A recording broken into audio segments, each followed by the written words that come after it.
Καλησπέρα, είμαι ο Γιώργος Χοκκίνης, το ΜΕΡΚ Κυβερνοασφάλειας του ΚΕΜΕΑ, Κέντρο Μελετών Ασφάλειας, το οποίο υποπτεύεται από το Υπουργείο Προστασίας του Πολίτη.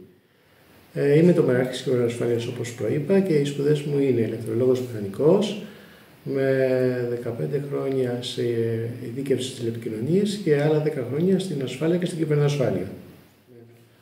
Ο ρόλος της τεχνολογίας στη διευκόλυνση και στην καταπολέμηση της έμφυλης διαδικτυακής βίας είναι διτός.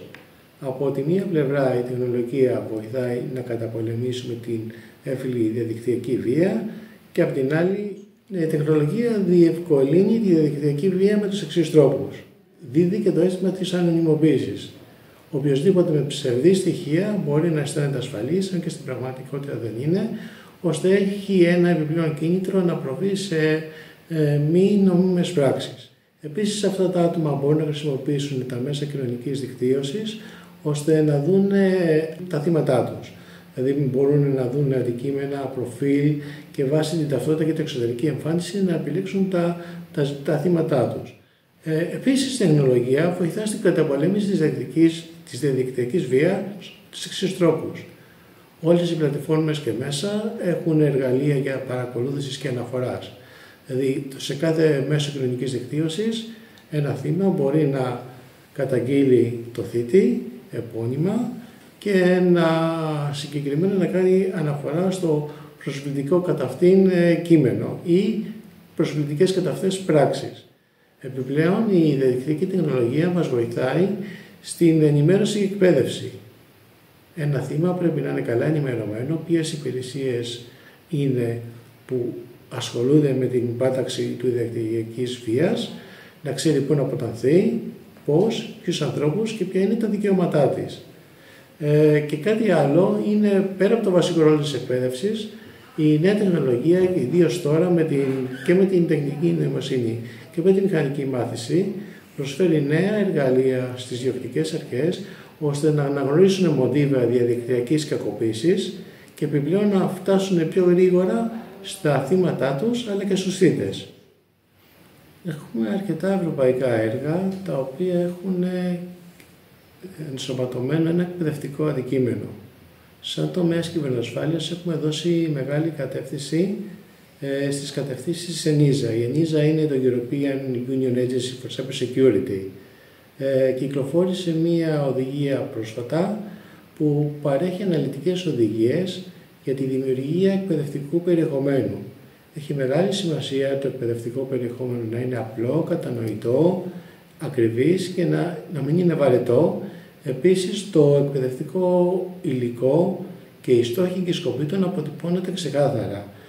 Υπάρχει ένας οδηγός καλής πρακτικής και μεθοδολογιών εκπαίδευσης, τον οποίο σαν φορέας έχουμε ακολουθήσει και αυτό μας έχει βοηθήσει στο να δημιουργήσουμε εκπαιδευτικό υλικό, το οποίο ιδίως στον τομέα της κυβερνοασφάλειας έχουμε δει ότι είναι ιδιαίτερα σημαντικό.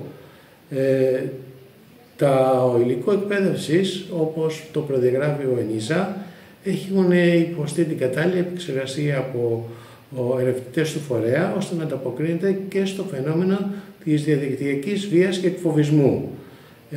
Πέρα από τη διαχείριση και την ανάλυση φαινομένων διαδικτυακής βίας, πρέπει να μάθουμε να χρησιμοποιούμε αυτό το υλικό, ώστε να κάνουμε και educate και τα θύματα, αλλά και τις διοικητικές αρχές. Και μιλώντας για τις διοικητικές αρχές, ένα άλλο φορέας πρότυπο που έχουμε ακολουθήσει είναι ο οργανισμός της EPOL, που είναι το European College for Policing. Αν και η εκπαίδευση και το υλικό αναφέρεται στους ΛΕΑΣ, οι οποίοι είναι αστυνομικοί, έχει μεγάλη σημασία να εξοικειωθούν με τις τελευταίες τεχνολογίες που υπάρχουν στη διαδικτυακή βία. Αυτό τους βοηθά πάρα πολύ στο να έρθουν σε επαφή τόσο με τα θύματά τους, όσο και να κάνουν πιο εύκολο την ταυτοποίηση των θυτών μέσα σε ένα διαδικτυακό περιβάλλον. Για τις ανάγκες λοιπόν του έργου Foresight και Iris, σαν και ΚΕΜΕΑ, έχουμε δουλέψει πολύ με τις κατευθύνσεις της ENISA και έχουμε φτιάξει εκπαιδευτικό υλικό. Έχουμε κοιτάξει το εκπαιδευτικό υλικό να είναι εύκολο, απλά, κατανοητό και κάτι το οποίο στο τέλος το πιστοποιούμε και το επίπεδο μάθησης. έχουμε μια πλατφόρμα στις οποίες ο εκπαιδευόμενος μας δίνει σωστές ή λάθος απαντήσεις. Έχουμε δημιουργήσει επιπλέον και κάποια διαδικτυακά παιχνίδια. Τα διαδικτυακά παιχνίδια είναι διαδραστικά, είναι ιδιαίτερα προσφυλή και μαθαίνουν στο άτομο τις βασικές αρχές αλλά και τα δικαιώματά του όσο αφορά την ασφαλή πλοήγηση στο διαδίκτυό του. Επιπλέον, σε παιδική ηλικία είναι σημαντικό να εκπαιδευτεί το παιδί να ξέρει να αντιμετωπίζει πότε υφίσταται διαδικτυακή βία και επίσης να ξέρει πού θα αποτανθεί. Στην έμφυλη διαδικτυακή βία η εκπαίδευση παίζει μεγάλο σημαντικό ρόλο, γιατί ιδίως στα άτομα που την υφίστανται δεν είναι εύκολο πάντοτε να μιλήσουν για αυτό που τους συμβαίνει και είναι πολύ σημαντικό να ξέρουν ότι μπορούν και ανώνυμα και επώνυμα με ποιες υπηρεσίες που υπάρχουν να έρθουν σε επαφή και να ζητήσουν βοήθεια. Παράλληλα λοιπόν με τις ερευνητικές δράσεις του φορέα για τους τρόπους αντιμετώπισης της παραβατικής συμπεριφοράς, έχουμε έργα όπως το Sesagram και το BioWare, αλλά και ερευνητικά προγράμματα όπως είναι το WeLens που έχουν αντικείμενο την έμφυλη διαδικτυακή βία. Το τελευταίο καιρό, τόσο από το φορέα όσο και από πολλούς οργανισμούς και εταιρείες αναπτύσσονται καινοτόμες τεχνολογίες για την πρόληψη και την αντιμετώπιση περιστατικών έμφυλης βίας. Συγκεκριμένα έχουμε δει τον τελευταίο καιρό ότι η τεχνική νοημοσύνη έχει κάνει μεγάλα άλματα, επίσης και η μηχανική εκμάθηση.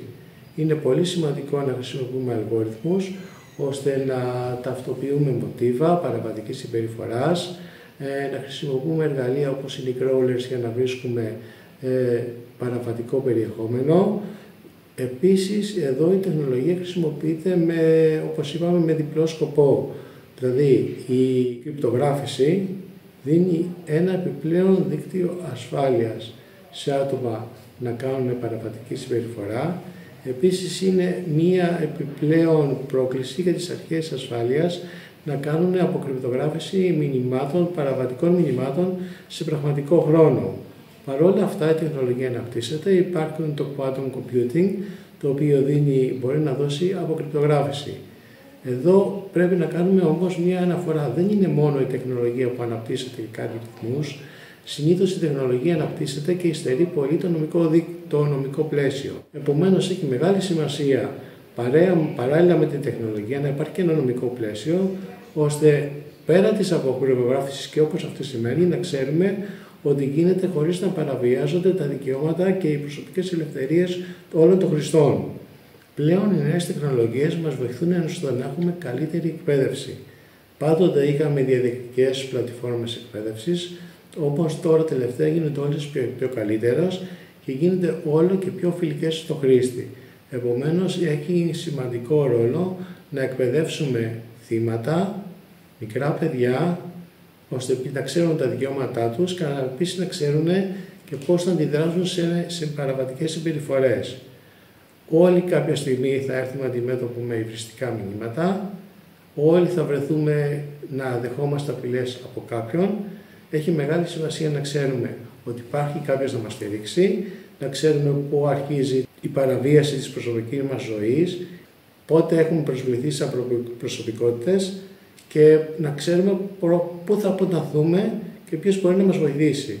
Οι αρχές επιβολής του νόμου έχουν πολλές υπηρεσίες με στελεχωμένο επιστημονικό προσωπικό, από παιδοψυχολόγους, μηχανικούς τηλεφωνικών υπολογιστών που μπορούν να βοηθήσουν τα θύματα ώστε και να ταυτοποιήσουν τους θύτες.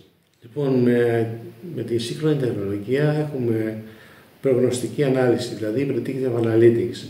Εκεί τι γίνεται. Αναλύουν οι αστυνομικές αρχές μεγάλο όγκο δεδομένων και μέσα από αυτόν τον όγκο δεδομένων μπορούν να εστιάσουν σε μοτίβα επαναλαμβανόμενα που έχουν σχέση με την κυβερνοφοβία. Επομένως, η ανάδειξη αυτών των μοτίβων βοηθάει τις τοπικές αρχές να φτάσουν πολύ γρηγορότερα στη λύση σύνθετων προβλημάτων. Κάτι που προηγουμένως δεν το είχαμε και κάτι που γίνεται όλο ένα και πιο δύσκολο λόγω του συνεχού όγκου δεδομένων που κάθε μέρα γίνεται μέσα κοινωνικής δικτύωσης. Επίσης, κάτι που έχει σχέση με τα δεδομένα είναι η συνεργασία και η κοινή χρήση δεδομένων. να υπάρχει αγαστή συνεργασία ανάμεσα σε διοκτικές αρχές πολλών χωρών, διότι το κυβερνοέγκλημα και τα περιστατικά έμφυλης βίας δεν γνωρίζουν σύνορα. Μπορεί κάποιος από οποιαδήποτε χώρα της Ευρώπης, όπου και αν είναι, να παρενοχλήσει ένα άτομο γιατί έτσι αυτός αισθάνεται και θέλει και μπορεί, το οποίο βρίσκεται σε μια άλλη χώρα, μόνο και μόνο για συγκεκριμένους δικούς του λόγους. Επομένως, έχει μεγάλο σημασία οι διοκτικές αρχές να έχουν αγαστή συνεργασία, να ανταλλάσσουν δεδομένα μεταξύ τους και να έχουν όσο το δυνατόν περισσότερες κοινές και τυποποιημένες διεργασίες.